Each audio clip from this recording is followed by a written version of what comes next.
Hey guys, so here we are, we're back. We're doing the May 13th through the May 19th transits. Um, so I have the chart up. This is for May 13th. I like to pull up the chart for the beginning of the week. And before we get started, I want to make sure that you know that this is Sidereal Astrology is what I practice, and Sidereal Astrology is astrology that accurately aligns with the constellations in the sky. Yeah, because most people are confused when they start looking at my sidereal videos and they realize that everything is in different signs, and um, a lot of times tropical astrologers won't let their clients know that the astrology that they're practicing is not aligned with the stars.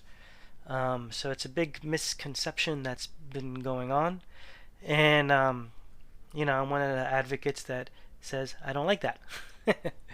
Because if you practice astrology, you should know your stars, because that's what astrology means, study of the stars. So that being said, let's just move forward and do astrology that's accurately aligned with the stars.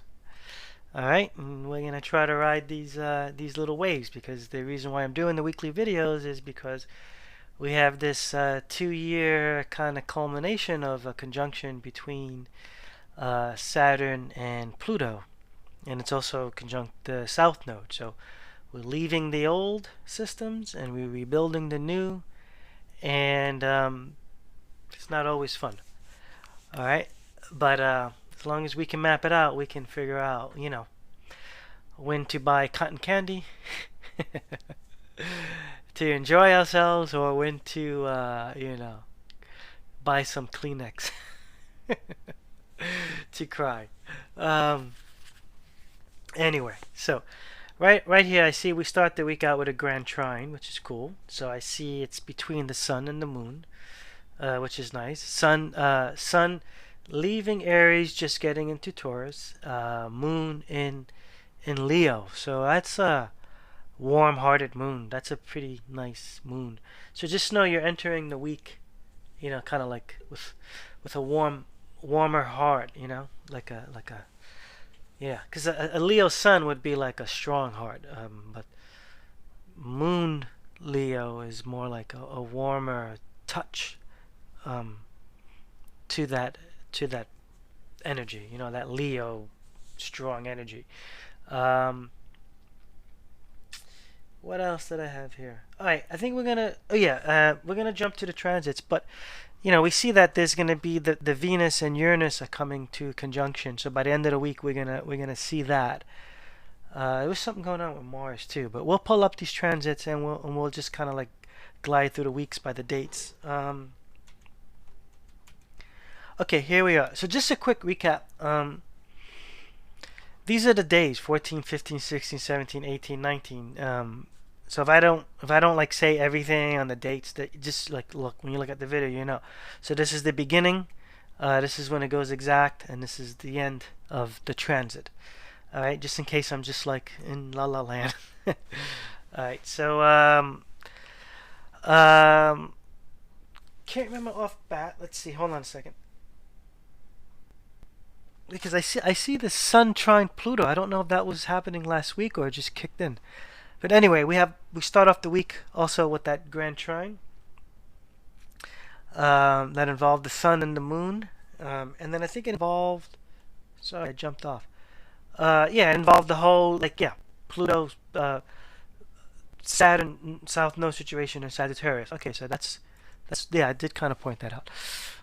Yeah, so that's power, shaman power, transforming power.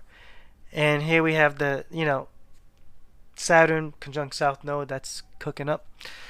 But here's that sextile that began last week where Venus and Mars had that communion. So this is a little bit more balance of the masculine and feminine energy, kind of being harmonious, because I see Mercury is just hitting everything. So that's time for communication between masculine and feminine, whether it's, like I said before, in yourself, or if you're mirroring the archetypes of masculine and feminine between people, I did mainly like, relationships, and sometimes, intimate, um, or close, whatever that means. Like, but it is archetype masculine, archetype feminine. However that plays out in your life. Um, right? There's mirroring going on. So, all right. So where is this? So Saturn, South Node. We discussed that. Um, Pluto trine North Node. That was from last week too. That's long. So that's vision of the like direction of the dreams, and we kind of like to see that because I think um, humans, how we are right now is the power of thoughts and dreams is how we create. That's just how we do it over here. You know, so when you have visions and dreams, you want to actually pay attention to those because that's how you're going to create your reality. That's the new reality we're creating. So what is that? Your dreams, and you're going to want to communicate that, right? Because if you don't communicate your dreams, then you keep them to yourself. Then how are you going to manifest them? So this is a week to manifest those dreams. It seems like to me because here you go. You have Mercury. Let me just see where Mercury is. Okay, yeah, Aries. Okay, so that's right. Hold on. What did I write? Yeah, kind of. I guess kind of really hits everything, and yeah. All right, Aries. So that's like pretty. That's persistent. That's masculine, dominant kind of forward force, breaking down walls type of force, which is what Mars energy does. All right, so that's where Mercury is. So Mercury is getting the messages through right now, and it's having time with Neptune, because Neptune is dealing with the North Node of direction for the whole week, and it was happening last week too. So this is total, vision quest type of energy. So actually, no, a bunch of people that were on Vision Quest, I think this weekend, which I'm shooting this video on the weekend of the 3rd of the new moon. So yeah, so interesting. Wow, I didn't even put that together. So yeah, I have like 3 friends that are kind of like in retreat, doing Vision Quest, and I think next week also. So yeah, wow, okay, cool. I didn't even, that just like came up right now. So that's what has to happen. That's cool. That's wow. That's alignment. That's cool. All my people are in alignment. That's funny. You know who you are because you all watch my videos. You're all my friends that call me. Yeah, that's another thing. A lot of people have been calling me the last few weeks, like, "Oh my God, I need to see you right now. Emergency, emergency." So I've been kind of dealing with that, which is cool. I like to do that. But yeah, because my people are on track. They're having Vision Quest all week, and it just popped up right here. It's crazy. So yeah, that's funny. Boy. All right, yeah. So yeah, okay. So yeah, Mercury messages. Mercury is a messenger of the god, and I don't know if I explained this to you before. Maybe you weren't paying attention to it before, but I'll explain it to you now. Is the reason why Mercury is the messenger of the gods, an astronomical um, explanation is that it's the first planet out from the sun. So any energy that gets transferred between the sun and the planets, right, is has to pass through Mercury first. So Mercury is the filter. That's why they say Mercury is the messenger. All right, that's why when Mercury goes retrograde, it's like the messenger is kind of like lagging. That's why things get screwed up. They say Mercury retrograde. So Mercury is that's why it's the messenger. And then in mythology, he's the one who sings with wings. I think on his head, on his shoes, and running with like an envelope or something. So anyway, so that's kind of going on with the Neptune. So the dreams are getting clear, are going to be expressed in a clear format between masculine and feminine, because masculine and feminine energy, Mars, Venus, is sextile during this time up until the 16th. So that's cool because there's going to be space to talk. And yeah, Venus got tumbled around, so Venus might be doing a lot of talking about like, the journey, or the feminine energy would be like, hey, this is where I'm at. And then, North Node, Mercury sextile North Node again. And then Mercury trine Saturn again, 16th through the 17th. So that's like, time, or structure. Like, okay, we just went over the vision, we know the direction, now what's the structure? what's the reality of these dreams? Which is cool because you want to see that. So at the same time, where it's like Mercury and Saturn's like, what's the reality of this? What's the time that this all can happen? You're gonna see. Let me do this. Hang on a sec. There we go. You're gonna see Neptune is gonna be hitting that south node, so the past, right? The past kind of the past dreams, maybe, or visions from the past, or what has happened in the past with dreams. So something about the past dreams are gonna be coming up too at the same time. Like what's happened in the past when we dreamt. So the masculine and feminine will be like, okay, so what happened in the past when we had these dreams or these visions, and just shrink this down. All right. And we already discussed, Neptune is in Aquarius. So, right, and then we see here there's a trine between Mercury and Pluto. So that's like really like deep thinking now, and that comes right after the Mercury Saturn thing, which was like realistic thinking. So now realistic structure. Now this is like deep thinking of like how this is all gonna transform, which is cool. And at the same time, then this is where Venus and Uranus come in conjunction. So this is where all that energy with Venus that was going on, now it's going to, be changed. There's going to be some change that is going to be happening, like new cycle type change. And we can see here, let me just move this here. Yeah, so that's all happening right there in Aries, so Mars, right? So that's a conjunction, tight conjunction, yeah. All right, so that's kind of cool, yeah. And that's like super happy, that's like good vibes, like freedom, liberation, like type of energy. So that's what we see going on there towards the end of the week, right? And that date, that was like kicking up right at the end of the week.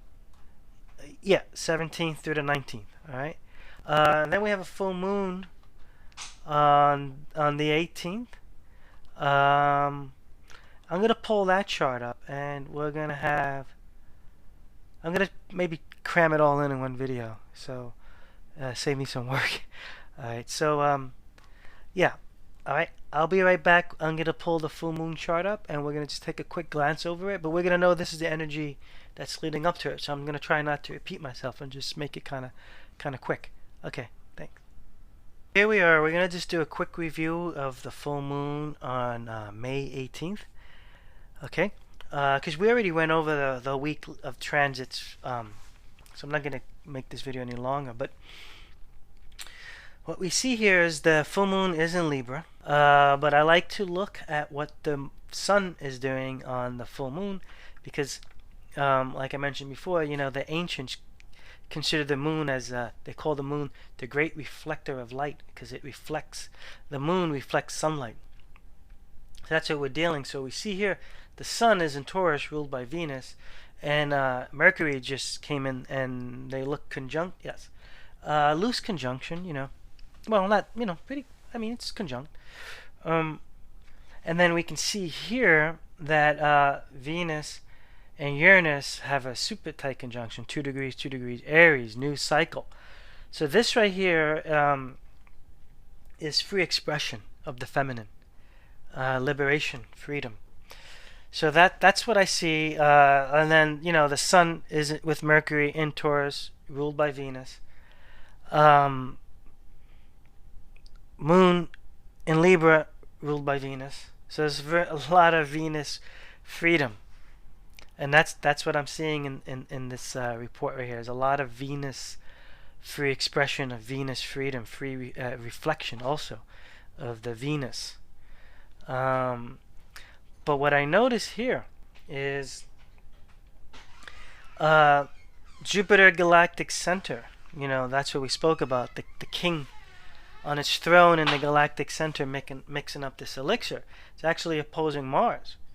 And then Mars is squared on Chiron, and then Chiron is trine the moon. So this right here is it's not quite an exact T-square, but I mean it could seem like a T-square. Mm, it's not reading on my aspectarian right here, so I'm gonna follow the book. All right. But yeah, right here it's Chiron wounds, chance to heal, but definitely wounds. And then the fact that it's hitting Jupiter is expanding on the wounds or revealing the wounds or expanding on the healing. And then it's hitting Mars, so masculine wounds being exposed and healed, or revealed and healed, or expanded, and so something is happening right here. But we saw before that Mercury during the week was in communication with almost every important planet, or yeah, right, yeah, it was. Now it's conjunct the Sun. So I don't know if the free feminine will create wounds to come up for the masculine, or the masculine will be showing wounds and the free feminine will show the masculine how to heal. So it just depends on where all that stuff is, I think. So I'm curious to see where this ends up. And it looks like it's going to be like relationship type stuff, where possibly the feminine or the woman in the relationship, the feminine aspect of the relationship could be like, expressing more freedom, and that could actually cause pain for the masculine, or the freedom of the feminine could be healing the wounds of the masculine. It just depends where couples are. Just because the society we live in, it's unfortunately, men, the whole masculine thing is like a lot of control, and the feminine, unfortunately, sometimes has, they dim their light, and that's not cool either. So that whole thing, that's the thing. I think the big picture that I'm seeing with all these reports is like that's not correct, and we've been fed that throughout, all of our kind of indoctrination or force feeding of information. The masculine, feminine, the man, the man and the woman, dims the light. But I think and I know actually it's different. Nobody should be dimming their light, masculine or feminine. And that's the whole story of Venus. Inanna, she's like, the queen of war and love. The goddess of love and war. So it's like, double of Mars. So there should not be any dimming of the light, and especially there's that contact with Uranus. Yeah, so I think that's kind of the bigger picture. So the wounds of the masculine that could get exposed or expanded, need to be healed, because that's going to allow this freedom of expression, and it's happening in Aries. So I would love to see how this plays out on different levels, with different types of relationships. I think it's going to play out like that. And I'll probably get those calls like I always get, like, what's going on? Help me. The video is not coming out soon enough. So I'm always trying to get these videos out to come out like the Sunday morning or Sunday evening before the Monday of the week, so that you have them, and you can watch them like Sunday evening or before you wake up on Monday, freaking out. So I think that's it. I want to wrap this up. This might be getting too long. Yeah, it's funny. I made this one. I call it "Let's Dance." It's the masculine and feminine, just kind of like dancing with the energy, because it could be a bit hard. So you just like, move it. So, all right. I think that's it. I'll catch you guys on the next one. Join all my stuff. I keep mentioning it. So by now you should know SiderealAstrologist.com. We have this great Facebook group that's growing, Sidereal Revolution. We share a lot of stuff, and I'm doing a lot of expos and wellness fairs and all that stuff all summer. So just follow me, and hopefully I'll get to meet you guys. All right, I'll see you soon. Bye.